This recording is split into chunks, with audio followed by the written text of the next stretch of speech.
ನೀನಾದನ serial ಮುಂದಿನ ಸಂಚಿಕೆಯಲ್ಲಿ ಏನೇನೆಲ್ಲ ಆಗುತ್ತೆ ಅನ್ನೋ ಒಂದು ಪುಟ್ಟ ಪ್ರೊಮೋ ಹೇಳ್ತೀನಿ ನೋಡಿ. ಅದಕ್ಕಿಂತ ಮುಂಚೆ ನನ್ನ ಚಾನಲ್ ಇನ್ನೂ ಯಾರೆಲ್ಲ ಸಬ್ಸ್ಕ್ರೈಬ್ ಮಾಡಿಲ್ಲ ದಯವಿಟ್ಟು ಸಬ್ಸ್ಕ್ರೈಬ್ ಮಾಡಿಕೊಂಡು ವಿಡಿಯೋ ನೋಡಿ.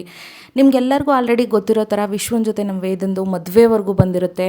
ಎಲ್ಲ ಚೆನ್ನಾಗೇ ಸಾಗಿರುತ್ತೆ, ಎಲ್ರಿಗೂ ಇಷ್ಟ ಇರುತ್ತೆ, ವೇದಂಗೂ ಇಷ್ಟ ಇರುತ್ತೆ ಮತ್ತು ಆ ವಿಶ್ವಂಗೂ ತುಂಬ ಇಷ್ಟ ಇರುತ್ತೆ.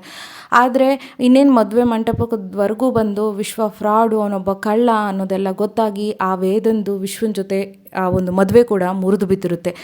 ಉಮಂಗೆ ಇದ್ರ ಬಗ್ಗೆ ಎಲ್ಲ ಸಖತ್ತು ಸಿಟ್ಟಿರುತ್ತೆ. ಈ ಫಂಕ್ಷನ್ಗೆ ಉಮ್ಮನ ಗಂಡ, ಈ ಶಕುಂತಲಾ, ವೈಶು ಎಲ್ಲರೂ ಬಂದಿರ್ತಾರಲ್ಲ. ಈ ಶಕುಂತಲಾ ಸುಮ್ಮನಿರ್ಲಾರ್ದಿರ ಏನು ಹೇಳ್ತಾಳೆ, ನಾನು ಅಲ್ಲಿ ಹೋಗಿ ಅವ್ರನ್ನ ಮಾತಾಡ್ಸ್ಕೊಂಬರ್ತೀನಿ, ವೇದನ್ ತಂದೆ ತಾಯಿನ, ಇಲ್ಲಿ ಕೂತು ಬೇಜಾರಾಗುತ್ತೆ ಕಣಮ್ಮ ಸೌಂದರ್ಯ ಅಂತೇಳಿ, ಸೌಂದರ್ಯ ನಾನೇ ಕರ್ಕೊಂಡೋಗ್ತೀನಿ ಬನ್ನಿ ಅಮ್ಮ ಅಂತ ಕರ್ಕೊಂಡೋಗ್ತಾ ಇರ್ತಾಳೆ.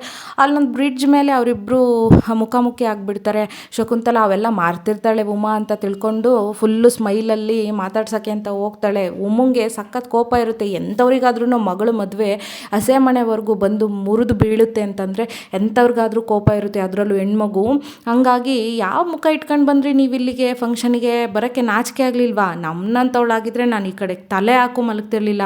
ಏನೋ ಬಾರಿ ನಿನ್ನ ಮಗ ಏನೋ ದೊಡ್ಡ ಪೊಲೀಸ್ ಆಫೀಸರು ಅಂತ ನನ್ನ ಮಗಳನ್ನ ಕೊಟ್ಟು ಮದುವೆ ಮಾಡೋಕ್ಕೆ ಅಷ್ಟೊಂದೆಲ್ಲ ವ್ಯವಸ್ಥೆ ಮಾಡಿದ್ವಿ, ನೋಡಿದ್ರೆ ಅವನೇ ದೊಡ್ಡ ಫ್ರಾಡು. ಅಲ್ಲಮ್ಮ ಇಲ್ದಿರೋದು ಮಾತಾಡ್ತೀಯಾ, ಅವರು ಇವರು ನಿನ್ನ ಅಳಿಯ ರೌಡಿ ಹಾಗೆ ಹಿಂಗೆ ಅಂತ. ನೀನು ಇಂಥವಳಾಗಿ ಮಗನ್ನ ಸರಿಯಾಗಿ ಬೆಳೆಸೋಕ್ಕಾಗ್ದಿಲ್ದಿರ ಇನ್ನೊಬ್ಬರು ಮನೆ ಹೆಣ್ಮಕ್ಳು ಲೈಫ್ನ ಹಾಳು ಮಾಡೋಕೆ ಹೊರಟಿದ್ವಿ ನೀವು. ಅದರಲ್ಲೂ ಅಷ್ಟೆಲ್ಲ ಆದ್ರೂ ಇನ್ನೂ ಮುಖ ಇಟ್ಕೊಂಡು ಇಲ್ಲಿ ನನ್ನ ಮಗಳು ಮದುವೆ ರಿಸೆಪ್ಷನಿಗೆ ಬೇರೆ ಬಂದಿದ್ದೀರಾ ಅಂತ ಬೈದು ಬಿಡ್ತಾಳೆ ಶಕುಂತಲಂಗೆ ಉಮಾ.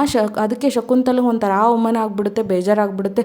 ಇಲ್ಲಮ್ಮ, ಅದು ನಾವು ಬೇರೆ ಊರಿಗೆ ಹೋಗಬೇಕು, ಈ ಊರು ಬಿಡಬೇಕು ಅಂತ ನಾವೆಲ್ಲ ಪ್ಯಾಕ್ ಮಾಡ್ತಾಯಿದ್ವಿ. ನನಗೆ ತುಂಬ ಒತ್ತಾಯ ಮಾಡಿದ್ಲು ವೇದ, ಅದಕ್ಕೆ ಕೊನೆ ಸರಿ ಅವಳನ್ನ ಮಾತಾಡಿಸಿ ಅವಳಿಗೆ ಒಂದು ವಿಶ್ ಮಾಡಿ ಹೋಗೋಣ, ಮತ್ತೆ ಇನ್ಮೇಲೆ ನಾವು ಯಾವತ್ತೂ ಈ ಊರಿಗೆ ಬರೋಲ್ಲ, ನಿನಗೆ ಮುಖ ತೋರಿಸಲ್ಲ, ನನ್ನಿಂದ ತಪ್ಪಾಯಿತು ಅಂತೇಳ್ಬಿಟ್ಟು ಅವಳಿಗೆ ಒಂದ್ಸಲಿ ಕೊನೆ ಸರಿ ಹೇಳೋಗೋಣ ಅಂತ ಬಂದ್ವಿ ಅಷ್ಟೇ ಅಂತೇಳಿ ಶಕುಂತಲಾ ಅಂತಾಳೆ. ಚೆನ್ನಾಗಿ ಬೈದ್ಬಿಡ್ತಾಳೆ ಉಮಾ. ಅವಳಿಗೆ ಏನೇನು ಕೋಪ ಇರುತ್ತೋ ಎಲ್ಲ ತೀರ್ಸ್ಕೊಂಡ್ಬಿಡ್ತಾಳೆ ಶಕುಂತಲನ ಮೇಲೆ. ಸೌಂದರ್ಯ ಇದನ್ನೆಲ್ಲ ನೋಡ್ತಿರ್ತಾಳೆ. ಈ ಕಡೆ ಆಲ್ರೆಡಿ ಸ್ಟೇಜ್ ಮೇಲೆ ಬೇರೆ ಡ್ರೆಸ್ ಹಾಕ್ಕೊಂಡು ಸಖತ್ ಮಿಂಚ್ತಾ ಇರ್ತಾರೆ ನಮ್ಮ ವೇದ ಮತ್ತು ನಮ್ಮ ವಿಕ್ರಮು. ಅವ್ರ ಗ್ರ್ಯಾಂಡ್ ಡ್ರೆಸ್ಸು ತುಂಬ ಅಂದರೆ ತುಂಬ ಚೆನ್ನಾಗಿದೆ ನೋಡಿ. ಆ ಡ್ರೆಸ್ ಹಾಕ್ಕೊಂಡು ಈಗ ವೇದ ಇನ್ನೇನು ಸ್ಟೇಜ್ ಮೇಲೆ ಶಕುಂತಲನ ಕರಿಬೇಕು ಅಂಥ ಟೈಮು ಬಂದೇ ಬಿಡ್ತು. ನೋಡೋಣ ತಾಯಿ ಮಗುನ ಸ್ಟೇಜ್ ಮೇಲೆ ಒಂದು ಮಾಡ್ತಾಳ, ಏನೇನು ಕತೆ ಆಗುತ್ತೆ. ಗುಲಾಬಿನೂ ಇದ್ದಾಳೆ ಈ ರಿಸೆಪ್ಷನ್ನಲ್ಲಿ.